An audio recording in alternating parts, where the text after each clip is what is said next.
Olá, tudo bem? Eu sou Estevão Secato e começa agora mais um Virando a Mesa. Hoje temos conosco Diogo Toledo, ele que é sócio da GoProfit, uma das principais empresas de consultoria em melhoria de performance e turnaround do Brasil. O Diogo, que é formado em economia, estudou no MIT, já passou para o Price, já passou para o KPMG e agora lidera aí vários processos de reestruturação empresarial. Diogo, muito obrigado pela sua presença. É um prazer tê-lo conosco. Obrigado você, Estevão. Obrigado pela confiança de ter me convidado. Obrigado. Obrigadão. A ideia aqui, pessoal, é o seguinte: é o Diogo contar para a gente alguns casos em que ele liderou a reestruturação. Especificamente, ele vai contar um caso bem emblemático da carreira dele. Diogo, por favor, nos elucide aí com o que foi esse processo. Bom, legal, Estevão. Eu acho que um dos maiores desafios de um processo de reestruturação é quando você consegue identificar o que está acontecendo de errado com aquela empresa. A gente sempre diz o seguinte, né? A consequência é que você vai precisar reestruturar o capital, mas a origem não necessariamente é a estrutura de capital da empresa. Nesse caso, é uma indústria que tinha problemas sérios de ordem operacional, de organização estratégica e também societários. E daí, fruto desse processo mal feito nas cadeias anteriores, nós tivemos que fazer uma reestruturação financeira, mas mais organizada, mais focada em tentar resolver o problema de maneira definitiva. Eu vou assim separar em 3 pilares para você poder entender bem. O primeiro deles é assim, o que nós fizemos com a estrutura de capital? É que nem um paciente, quando ele está doente, ele vai para o hospital e ele diz onde está doendo. Onde doía demais nessa empresa era a estrutura de capital, endividamento muito alto, uma concentração do endividamento muito forte no curto prazo. Qual que era o endividamento, mais ou menos? Na casa de 150 milhões de reais. E o grande ponto é que esse endividamento, que estava espalhado em 5 anos, tinha 85% dos vencimentos nos próximos 12 meses. Então a empresa não tinha capacidade de gerar aquele resultado para poder vencer essa dívida. Então esse era digamos assim, a maior dor da empresa naquele momento. É a famosa parede de dívida, né? É gigantesca, ela é impagável e você vai gerando sucessivos processos de negociação mal sucedidas com as instituições financeiras. Isso faz com que você comece a perder credibilidade. Então, quando nós assumimos esse projeto, o mais difícil era o quê? Estabelecer um novo processo de confiança com as instituições, trazendo à luz um plano diferente. Não de tentar jogar os problemas para frente, de tentar pedir uma negociação muito agressiva, mas tentar de fato mostrar o que estava acontecendo com o negócio, que ele realmente tinha um potencial muito grande de dar certo e trazer as instituições como verdadeiros parceiros para poder fazer parte dessa jornada, né? E daí a gente utilizou um pilar essencial, que qual foi? Manter o mesmo valor da dívida. Não vamos reduzir R$1. Mas nós vamos ter que reequilibrar essa dívida de forma com que a empresa consiga sobreviver, porque senão um cenário até de recuperação judicial, extrajudicial, não era bom para ninguém. Não era bom para a empresa, porque você sabe o impacto e o índice de sucesso que existe em empresas que entram em recuperação judicial, muito menos para os credores, né, que tinham um negócio ali na mão. Uma coisa importante, Estevão, é que assim, parte desse endividamento, quase 70% dele, estava concentrado em garantias reais, ou seja, nós tínhamos pouquíssima margem de manobra para ter digamos assim, um discurso mais duro com os bancos, né? Porque garantia real fica fora. Tinha concentração em algum banco específico? Nos 3 grandes bancos, 3 grandes instituições, a gente tinha quase 70% do valor. E daí o restante em 2 bancos médios, mas bastante agressivos do ponto de vista de processos de negociação. E daí o que nós fizemos foi reverter o processo e falar o seguinte, vamos lá, vamos entender a mecânica desse negócio, o que aconteceu de fato. Vamos lá na origem da crise, como eles começaram a perder resultado, o que aconteceu, e nós vimos algumas questões importantes. Primeiro, conta pra gente aí, a empresa era do quê? Uma empresa metalúrgica, do ramo metalúrgico, né, de mais de 50 anos, né, familiar, com mais de 6 famílias cuidando da empresa, né? Então, isso também por si só já trazia uma complexidade, né? E daí, assim, o que nós percebemos? Né? Uma empresa, quando já tem muitos anos de vida... Qual que era o faturamento dela? Aproximadamente 350 milhões de reais por ano. E atendia o quê? Que mercado? Montadora? Montadora, atendia mercado de indústrias de alimentos também, fazendo produtos diferentes para indústrias de alimentos, né?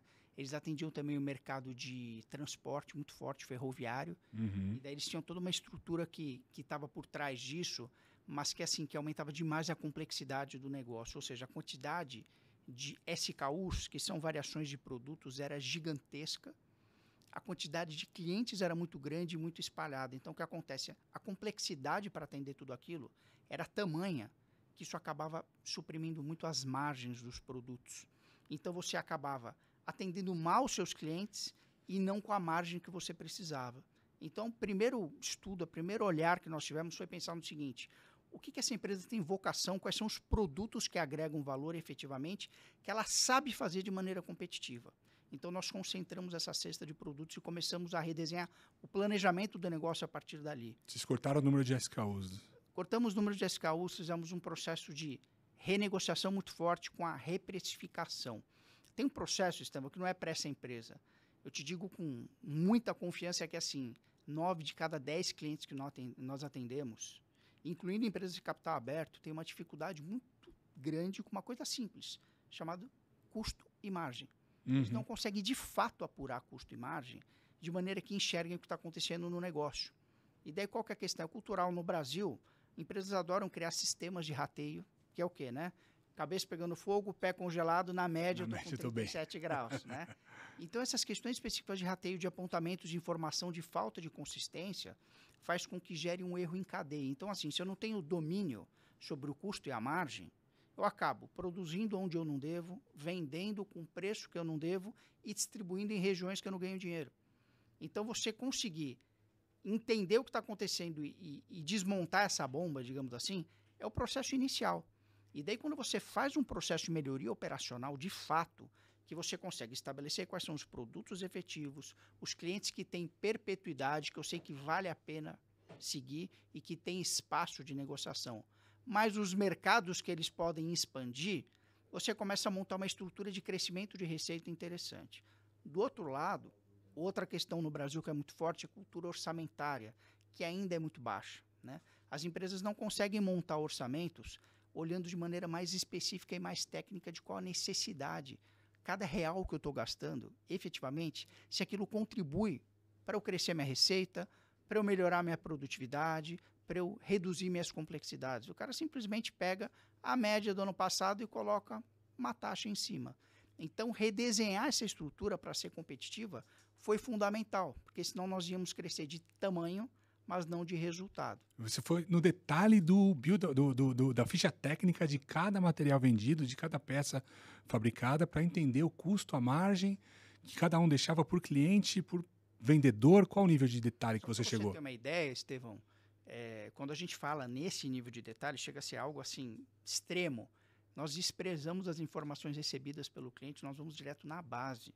Toda empresa emite nota fiscal, e toda empresa tem base do que paga e como paga. A gente literalmente vai na área de tecnologia e destrava toda essa estrutura para puxar essas bases, faz uma série de validações técnicas que vão passar pelo que você falou. Às vezes o preenchimento da ficha técnica que não está funcionando de maneira adequada, às vezes é um processo que não está bem desenhado e é feito sem padrão. Às vezes os tempos que são considerados também de padrão. É. Na verdade, é como se nós fizéssemos uma espécie de big data com inteligência artificial na mão, né? Uhum. E a gente precisa fazer isso. Por quê? Porque hoje, grande parte dos nossos concorrentes não entende que é vital, e isso não tem certo e errado, olhar com essa profundidade. E como nós fazemos poucos projetos por ano e projetos mais complexos, a gente precisa mergulhar fundo nisso para poder enxergar claramente qual que é o resultado. Só que isso traz uma riqueza tão grande de possibilidades que daí fica mais fácil de você convencer seus credores do teu plano, os seus clientes da onde você precisa fazer e aonde você precisa crescer. Então você tem muito mais espaço para poder expandir o plano e muito mais credibilidade com esses stakeholders, né? Uma vez que você apresenta para eles o trabalho bem feito, não precisa dar detalhe da empresa, porque são detalhes estratégicos, mas você mostra que você fez e mostra o porquê daquele fluxo, ou porquê daquela necessidade de diluição do pagamento da dívida, ou, poxa, da extensão do prazo, às vezes redução de juros, alguma adequação, com técnica fica muito mais fácil, né? Do que chegar lá e negociar por negociar, né? Exatamente. Uma das coisas que nos beneficia é que, assim, você conhece bem esse mercado e sabe que, assim, às vezes, empresas entram em aventuras como pedir um pedido de recuperação judicial. Isso não é errado, mas ele é como se fosse um remédio. Você não pode tomar um remédio para câncer quando você está com dor de cabeça. E daí isso aconteceu muito no mercado. Muitas empresas de consultoria, barra escritórios de advogados, têm feito um belíssimo trabalho nesse sentido, mas outros têm estimulado empresas a entrarem nessas aventuras, digamos assim, sem estar devidamente preparadas. E nesse caso, especificamente, nem cabia. Por quê? Você tem muita garantia real na dívida. Você tem o histórico de uma empresa que negociou com bancos 5 vezes em menos de um ano. Se você não trouxer o banco para a mesa e falar que tem um plano mais concreto de crescimento operacional e que você vai preservar o capital dele, ou seja, você não vai brincar. O dinheiro que é dado tem que ser devolvido. Então a gente foi muito nessa expectativa. Só que, mesmo sabendo que o plano tecnicamente funcionava bem, mesmo sabendo que tinha solidez e que nós tínhamos feito isso outras vezes, esse é um processo que você ainda depende de terceiros. Sim. Então ele traz muita tensão, ele traz muita angústia, né? Você não tem como prometer nada, né? Como falar, você na reestruturação operacional depende da empresa e da consultoria. Você pode fazer 100% dessa melhoria. Agora, quando diz respeito à negociação com entes externos, você tem um ingrediente a mais aí que traz muita tensão para o ambiente até você estabilizar e aprovar esse plano. Sim, sim. E lá vocês fizeram então a reestruturação financeira, alongando a dívida, e a operacional. A operacional vocês começaram então atacando os SKUs. Como é que foi? A gente tirou, digamos assim, uma parte importante de SKUs que não agregavam valor, ao contrário, eles tiravam valor. Eram SKUs que tinham, digamos assim, um nível de perpetuidade baixo, produtos que iam acabar com o tempo. E a gente começou a valorizar e gastar mais energia em produtos e SKUs que a gente entendia que tinham uma agregação de valor maior, que eles eram mais rápidos e mais fáceis de produzir em larga escala e que a gente tinha potencial na carteira de clientes atual e também na carteira de clientes de mercado que nós queríamos buscar um espaço bastante grande. Então, esse processo de simplificação, ele só pôde ser feito porque teve em paralelo um plano de crescimento de receita. Uhum. Você simplesmente tirar SKUs, não adianta. Vou dar um exemplo prático para você, falando numa outra indústria. Indústria química. Você vai atender uma indústria química, ele tem 5.000 SKUs e 300 SKUs representam 90% da margem. Tá bom, então o que eu faço? Eu corto 90% dos SKUs? Eu não posso, porque tem venda casada. Ou seja, quem compra tinta, compra o thinner, compra outro produto.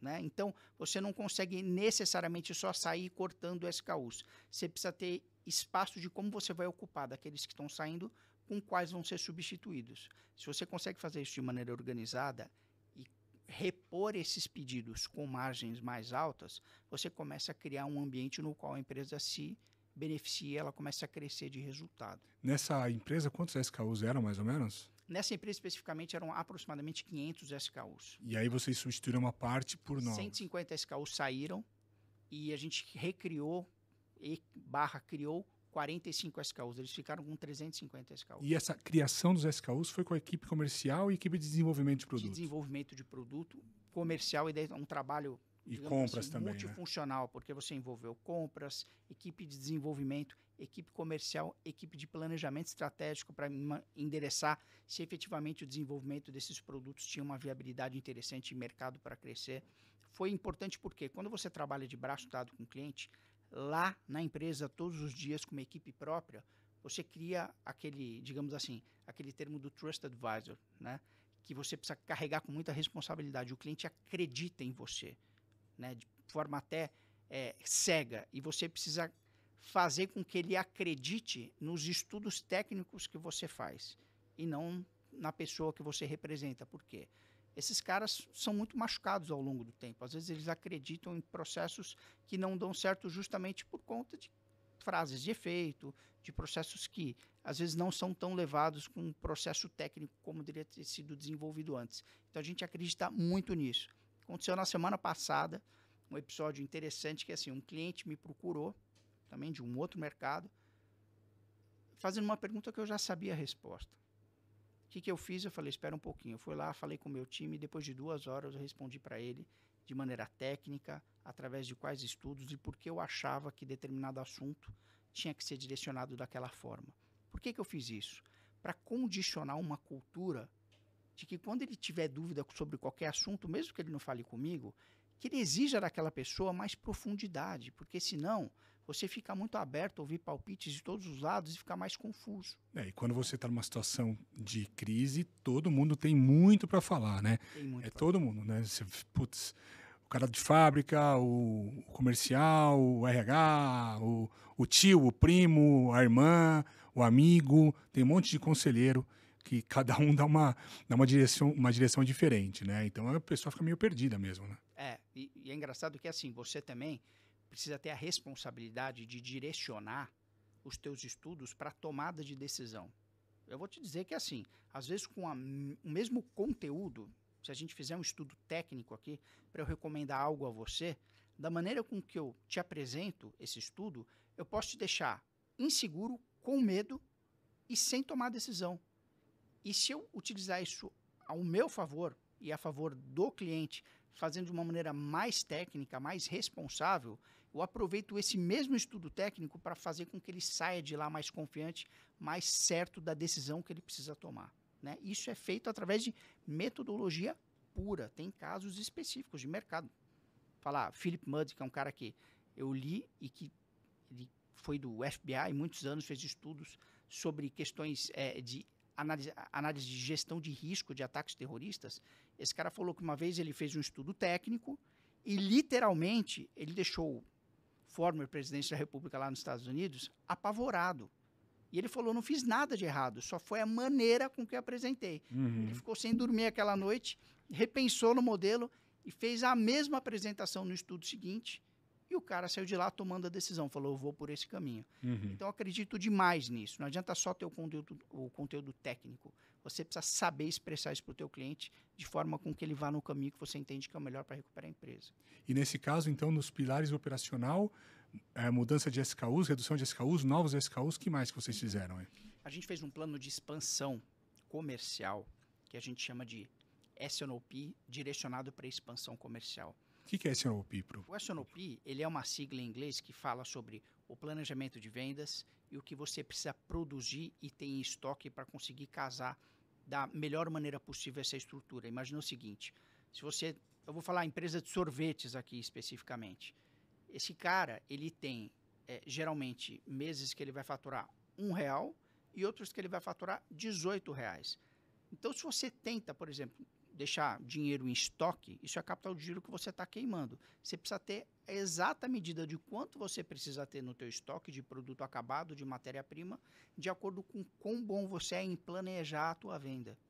Olhando para trás, com o teu histórico, e olhando para frente com perspectivas e dados técnicos. Se você consegue fazer esse S&OP bem feito, você pode utilizar para isso, mas o que nós fizemos nesse modelo do S&OP é para um mercado específico no qual a gente estuda, que é o mercado imobiliário, expansão de onde aquele modelo precisa crescer nas respectivas regiões, porque eu tenho produtos, apartamentos, casas, salas comerciais, e do outro lado eu tenho interessados. Então, o que a gente fez? A gente colocou ciência para isso, estatística para isso, entender onde estavam essas demandas, né, específicas e começar a casar as informações. Então, quando nós começamos esse projeto especificamente, você tinha regiões que tinha muito estoque, muito produto disponível e pouco interessado. Em outras que você tinha muitos interessados e não tinha estoque do tamanho ou no formato que eles queriam. Então, nesse caso, falando da metalúrgica,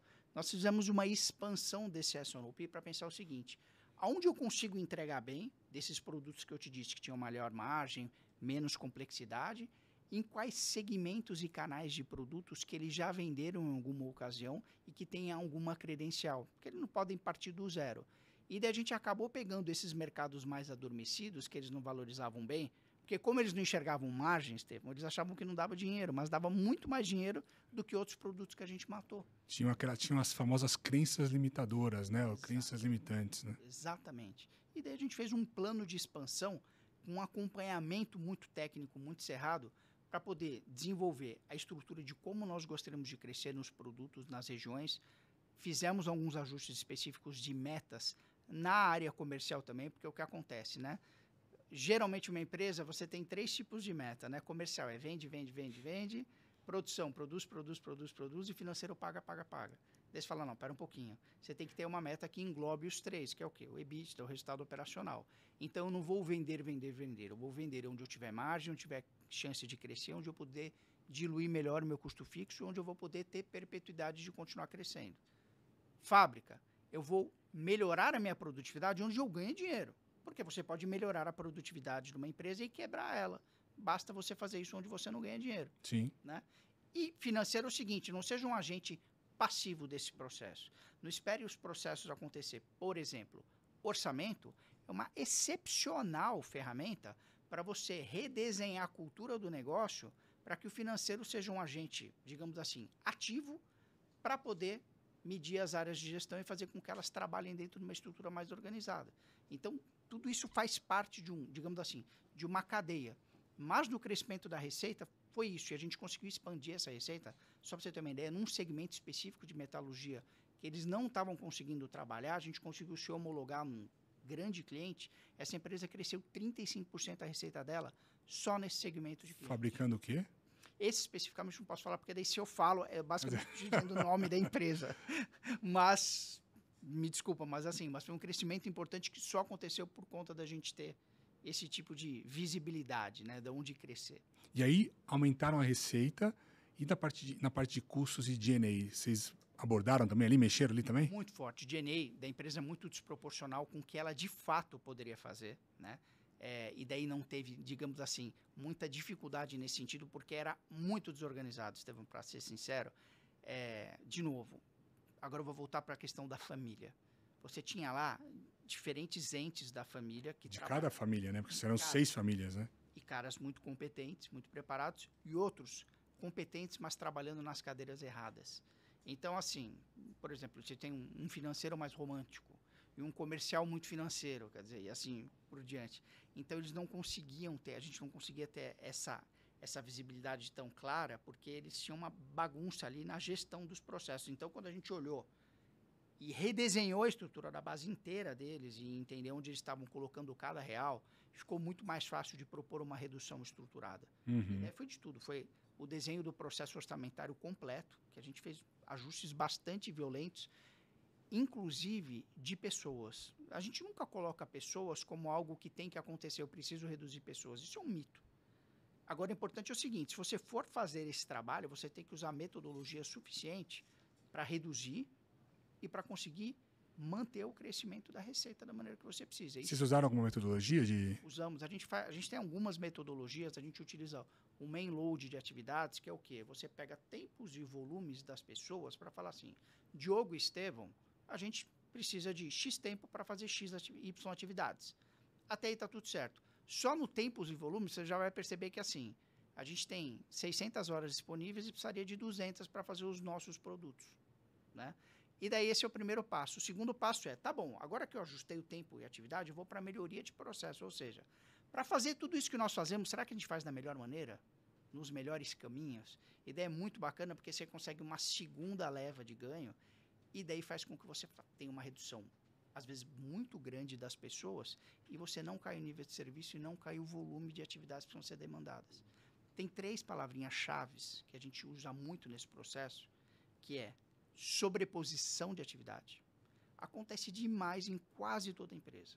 Áreas diferentes e pessoas diferentes fazendo praticamente a mesma coisa. A gente tem problema de atribuição. É o cara do jurídico fazendo uma planilha de cobrança, por exemplo, que é mortal porque não é o melhor cara fazendo, então ele não vai ter produtividade. E o último, que é o mais importante, que é a perda da produtividade baixa. O cara faz mal aquela atividade. Uhum. Deveria fazer de uma maneira melhor.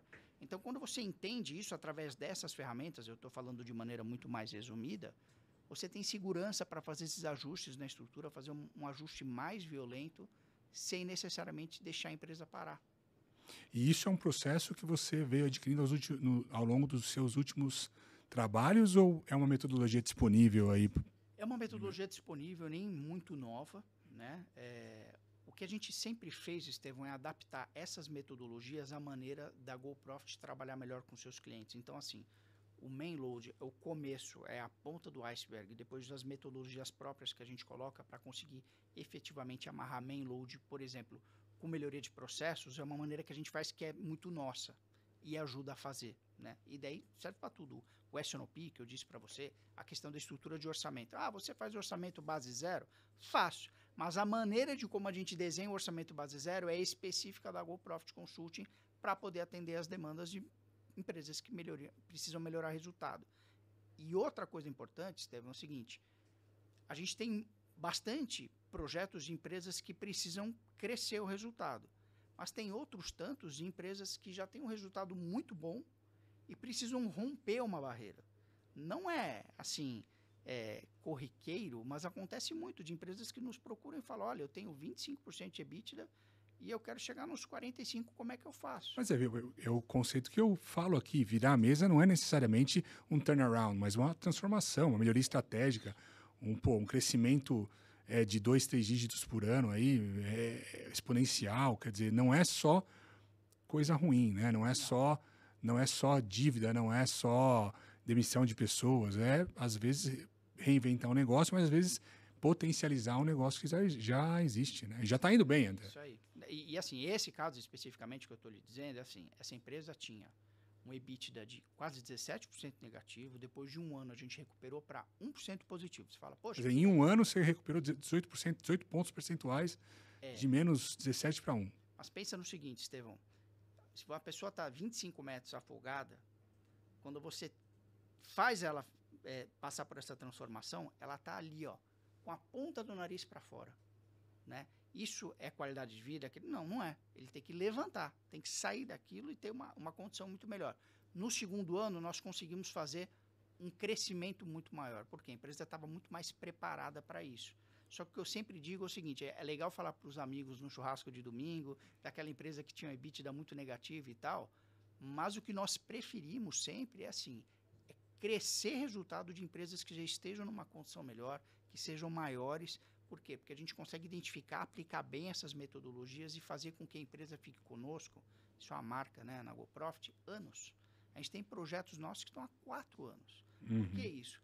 Por saber entender, fazer essa primeira leva de resultados e depois ir encaixando as diferentes demandas do próprio ciclo de vida do negócio, onde a gente acha que pode continuar ajudando. Que são as melhorias incrementais, né?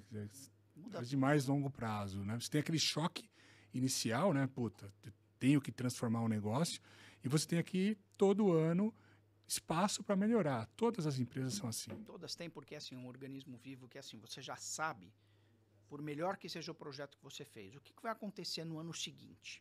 Você já tem uma pressão inflacionária que vai entrar em toda a tua cadeia de fornecedores, de estruturas que você vai precisar usar.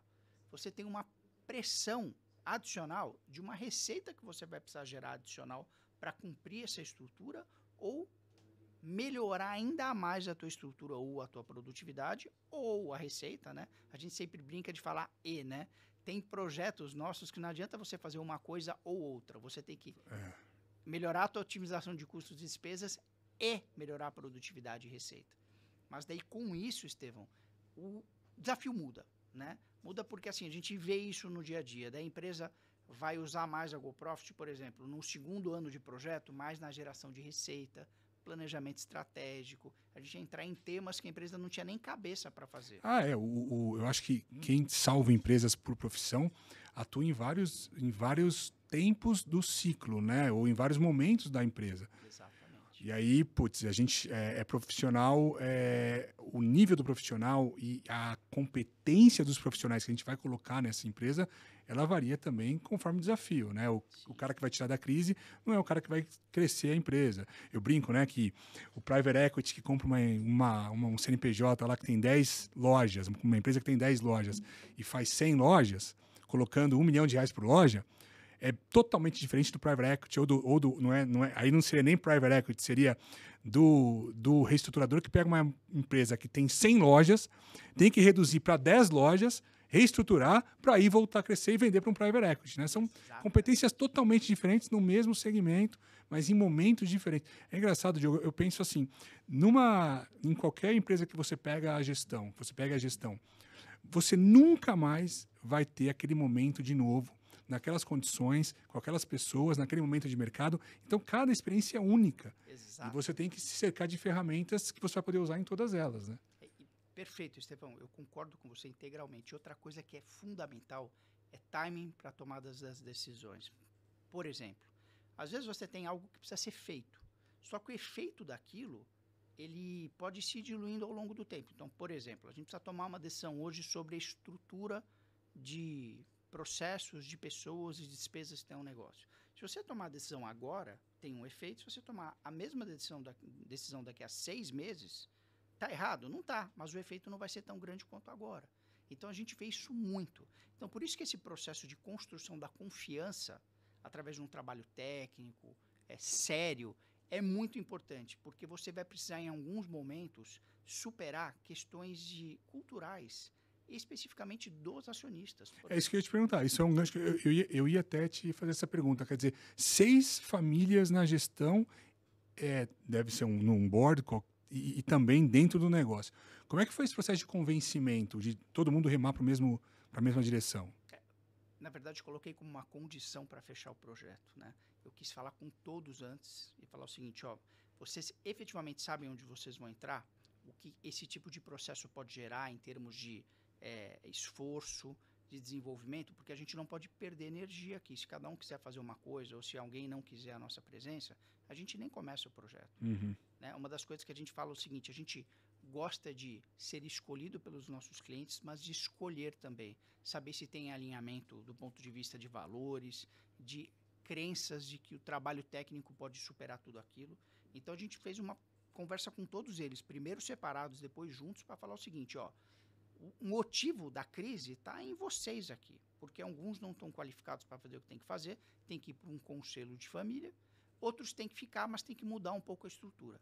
E daí, quando a gente fez toda essa reorganização, mesmo aqueles que funcionavam bem, têm as suas questões pessoais. Todos nós temos. Então, assim, tinha lá, né, um membro da família que era muito bom, mas não era tão rápido para tomar decisões. O que eu tive que fazer? Trabalhar esse cara para que ele tivesse todas as informações técnicas suficientes na hora certa, mas para eu poder apertar ele no bom sentido para poder tomar essas decisões. Em compensação, tinha um cara lá que era tecnicamente fantástico, mas tinha uma baixa capacidade de executar essas ideias. A gente teve que colocar o time da GoProfit de braço dado com esse cara para poder dar vazão em estudos técnicos com velocidade e com robustez suficiente para conseguir dar velocidade em tudo isso. Então essa é a questão, acho que é a mais importante. A consultoria, ela precisa permear aspectos que não são tão sólidos na empresa do ponto de vista de gestão, para conseguir dar maior velocidade de implementação e de resultado e depois conseguir fazer um processo de transição. A gente brinca que é transferência de tecnologia, para que ela não fique a empresa dependente da consultoria e que se ela continue o trabalho, continue só que em outros aspectos, não para fazer as mesmas coisas que fazia antes. A gente vê muita empresa que é refém entre aspas, né? Mas ela é viciada em consultorias, né? Então, entra uma consultoria, faz um trabalho, aí volta o time antigo, ou voltam as práticas antigas, a cultura não foi mudada, a empresa entra em crise de novo, precisa de serviço externo de novo, e esse ciclo se repete muitas vezes por décadas. Se repete assim, Estevão, você já conhece isso há muitos anos. Se eu te levar num cliente meu, você vai conseguir em um dia identificar muitas coisas que estão erradas. Mas uma questão é identificar, outra coisa é fazer. E esse tipo de atalho tem que ser mostrado para o cliente que não existe. Então, apesar de nós termos muita experiência da gente bater o olho em uma reunião, já saber mais ou menos o que precisa ser feito, só quando você colocar o pé no barro, literalmente, e reestruturar toda essa base do negócio, que você vai saber efetivamente se existe espaço para fazer, e às vezes não existe, e você precisa ter honestidade profissional de falar, cara, já foi, se você tivesse me procurado há 2 anos atrás, talvez se desse espaço, eu vou te oferecer aqui gentilmente a fechar o teu negócio e você preservar um pouco do patrimônio que você construiu, porque senão nem isso você vai ter. Né? Nessa empresa que vocês pegaram, vocês tiveram dificuldade com alguma decisão, diretoria, ou alguém jogando contra o projeto? Como que você lidou com isso? Teve. Todos os projetos, numa escala maior ou menor, tem detratores que realmente, de fato, não querem que aquilo aconteça. Sejam porque estão se sentindo ameaçados, sejam porque alimentar a crise, às vezes, é algo que é melhor para eles do que tentar resolver o problema. Tem gente que adora viver na crise porque tem espaço, né? Adora. Tem questões, assim, até emblemáticas de processos que você fala, não é possível. Esse cara quer continuar fazendo a mesma coisa, né? Só que daí é o processo de contratação, Estevão. Por quê? dá para você mapear tudo? É claro que não. Todo projeto vai ter detrator. Mas pelo menos aqueles mais, digamos assim, ferozes, que são muitas vezes acionistas ou caras de C-level, a gente já mapeia no processo de contratação. Se a gente perceber que tem alguém não querendo, eu vou lá e provoco o cara e falo, aí, amigão, você quer ou não quer? Para quê? Para a gente, pelo menos, começar com mínimas condições. E daí, nas primeiras semanas do projeto, uma vez que a gente supera isso, a gente faz um mapeamento nosso das pessoas-chave e vê quem está dentro do processo e como você vai colocar aquele cara dentro do barco. Cada um precisa de um input diferente. Tem alguns que estão mais relacionados a mais conversa, mais motivação, outros falta de conhecimento do nosso trabalho, e a gente tem a obrigação de mostrar como ele é desenvolvido. Outros tantos já tiveram experiência negativa com outras consultorias. Daí você fala, não tenho nada a ver com isso. Você tem tudo a ver com isso. Porque você precisa mostrar para o cara que o teu trabalho é diferente da consultoria que fez uma bobagem. Se ele está apresentando resistência ali, a famosa a curva de resistência, se não é vencida, ou a barreira de resistência, você não vai conseguir implementar o projeto. Então, não importa, como você falou, Diogo, não importa qual o motivo. Se a pessoa está ali com medo, ou ela está, de alguma forma, sendo uma barreira para a implementação do projeto, do negócio, você tem que dar um jeito de resolver.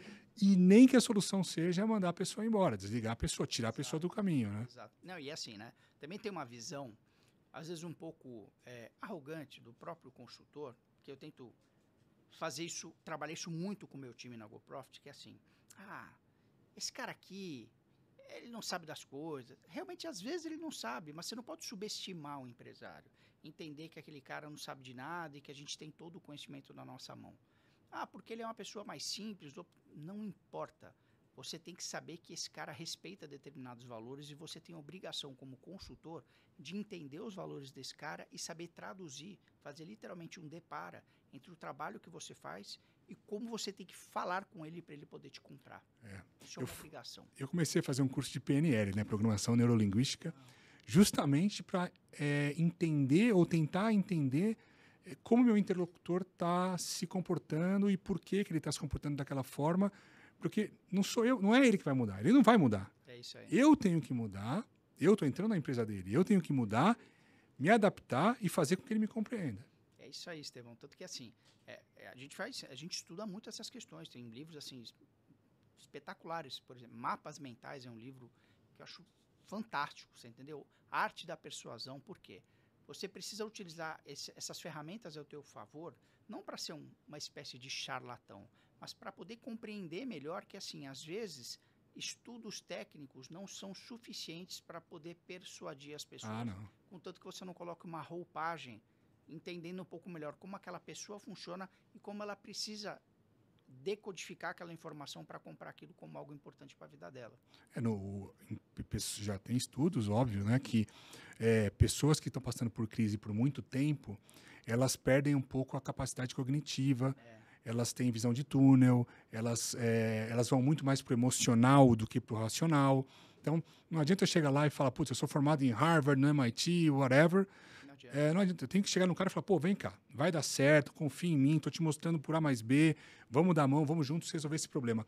Você consegue mais empatia das pessoas e um rapport melhor. Para te dar um exemplo específico sobre isso, falar uma questão familiar, tá? Nem empresarial é. Um parente me procurou para fazer um estudo e entender o negócio que ele tinha, como estava, né? Daí eu fui lá, papel de pão, fui pegando as informações, somando ali num sábado com ele, para te falar um pouco dessa questão da negação, né? Daí, vamos supor em números, né, hipotéticos, que ele tinha lá um faturamento de R$1,50 por mês, né? E daí, quando eu montei o ponto de equilíbrio dele e mostrei, ele precisava de R$25 por mês de receita para poder bater o ponto de equilíbrio dele. Daí eu fiz aquela famosa pergunta, você acha que dá? Ele falou, se não der... A resposta não é se não der, não dá. Porque qual é a média? R$1,50 por mês, R$2 por mês. Tem que multiplicar por 10 isso daí. Multiplica por 10. Então, esse é um processo de negação que é assim, que a pessoa fala, poxa vida, né? Ela já ouviu tantas coisas que assim, a dor às vezes é tão grande, por isso que você precisa conhecer questões psicológicas, né? Não precisa ser um psicólogo, mas para saber que as pessoas fogem da dor. Até quando eu contrato alguém, se eu contrato um consultor, eu tenho que identificar rapidamente quais são os gaps dele, porque senão ele vai a vida inteira trabalhar em coisas que só ele se sente confortável. ele sempre vai voltar para aquilo que ele conhece mais e não se sentir desafiado a aprender coisas que ele precisa saber para ser um profissional melhor. Isso vale também para empresa, para qualquer, eu acho que qualquer carreira, né? Para qualquer atividade. Nesse caso, da metalúrgica, você conseguiu, então, um consenso de todos eles, conversando, mostrando de forma técnica como que seria o futuro enfim, e que a situação atual era não sustentável. Como é que foi o dia a dia depois no projeto? O mais difícil é o que eu te disse. A primeira perna a ser vencida foi a reestruturação do capital e essa questão societária. Uma vez que a gente conseguiu reorganizar os dois, a parte operacional funcionou muito melhor e a satisfação, né, cara? A gente fala sempre da caminhada como ela é, mas quando você chega lá no final e pode ter uma reunião com os bancos e falar, olha, eu te pedi aqui uma carência de 6 meses, já tenho dinheiro para pagar os próximos 6 meses. Quando o cliente vê os resultados acontecendo pela primeira vez de fato, e daí esses mesmos acionistas que ficaram chateados, porque alguns foram para o conselho, né, e saíram de lá, começam a ver que aquilo está dando certo, porque eles vão começar a colocar dinheiro no bolso de verdade, não tem preço, cara. Daí assim, a satisfação é enorme, porque você de fato consegue colocar essas questões em prática e ver o resultado funcionando. Mas as grandes barreiras, geralmente no começo do projeto, estão muito posicionadas nas pessoas, que nesse caso eram os acionistas, e nos processos que dependia de entes externos, como negociação com bancos. E os fornecedores, você mexeu com a parte A gente, nesse caso especificamente, eles tinham poucos fornecedores, bastante estratégicos, e não tinham um desequilíbrio com os fornecedores, não tinha dívida com eles. O que nós fizemos foi abrir mão de fornecimentos múltiplos para tentar focar em menos produtos, o que melhorou a condição e principalmente planejar melhor. Então, assim, ao invés da gente pensar em ficar fazendo negociações on time o tempo inteiro, tentar fazer negociações mais estruturadas e contratos mais longos para passar mais confiança para esses fornecedores, mas com uma comunicação muito transparente. Falar, olha, agora nós vamos ter meses difíceis. E daí, com o fornecedor, a mesma coisa. Eu estou mudando minha maneira de adquirir os teus produtos, mas dentro de uma perspectiva mais longa, você vai ver que você vai ganhar dinheiro conosco. Isso, de fato, aconteceu. A gente teve segurou um pouco mais a onda, não fez pedidos múltiplos no começo, e depois começou a crescer, e esses caras embarcaram também da mesma forma. E do menos 17% de EBITDA e 300 milhões de faturamento, 150 de dívida. Vocês acabaram o projeto depois de 4 anos, em que... Esse processo especificamente foi 3 anos de projeto. No nosso segundo ano já estava com 11% de EBITDA, toda a dívida reestruturada, né, foi para 5 anos. Então, só para você ter uma ideia, os 85% de vencimento que eu tinha no primeiro ano ficou para 85% de vencimento no último mês do 5º ano para fazer um segundo processo. Você fez um bullet para... Um bullet para você poder seguir. Então, nesse aspecto especificamente, a gente ficou 3 anos, no final do 3º ano, eles já estavam assim, com uma dívida dentro dos padrões de mercado, captando dinheiro muito mais barato, com um resultado operacional forte e recorrente, que é o mais importante. A gente trabalha muito nos nossos projetos para não dar um voo de galinha, né? Para não crescer um EBITDA de maneira artificial e depois cair. E com o EBITDA crescendo. Então, esse é um caso que eu fiz questão de trazê-lo para você, porque de fato é um dos mais emblemáticos da GoProfit, porque ele foi muito desafiador. A empresa estava numa situação muito delicada e a gente conseguiu de fato restabelecer tudo isso não em meses, mas em anos. Essa situação com os acionistas também, muito acionista, é um complicador e o resultado não vem de imediato, né? Ele é um trabalho construído e que exige resiliência, trabalho duro, trabalho árduo, reuniões e planos de ação e feedbacks, quer dizer, não é algo que você chega lá e fala, vou virar a mesa do negócio, sai executando, quer dizer, exige muita dedicação de muita gente, é um processo complicado. Ô, Diogo, uma última pergunta aqui. Para quem está querendo virar a mesa, empresários pequenos, médios ou grandes que queiram virar a mesa, tem algumas dicas padrão, algumas dicas mágicas aí que você queira dar? Eu acho que assim, Estevão, mágica não, mas o que eu recomendo é organização. Então, antes até de procurar um consultor, de fazer qualquer tipo de processo, eles se prepararem. Por quê? Quando eu vou conversar com um potencial cliente e esse cliente está mais organizado em termos de informação, ele sabe qual que é a geração de resultado dele, o tamanho exato da receita, os mercados que ele atua, a estrutura do orçamento dele, fica muito mais fácil de bolar e de estruturar um plano. Então, não é o contrário do tipo, Diogo, então você gosta de procurar empresas organizadas? Não. Quanto mais organizada é a empresa e mais informação ela tem, mais robusto fica o plano. Então, o que eu te indicaria é tentar sempre buscar isso, buscar se preparar com informações, porque quando você precisar de ajuda, você vai ter muito mais base para poder desenvolver esse plano com um parceiro, um consultor externo. Perfeito. Pô, Diogo, obrigado pela sua presença. Pessoal, muito obrigado por estarem nos assistindo e voltamos em breve com mais um Virando a Mesa. Diogo, muito obrigado. Até a próxima. Obrigado, até a próxima. Até mais.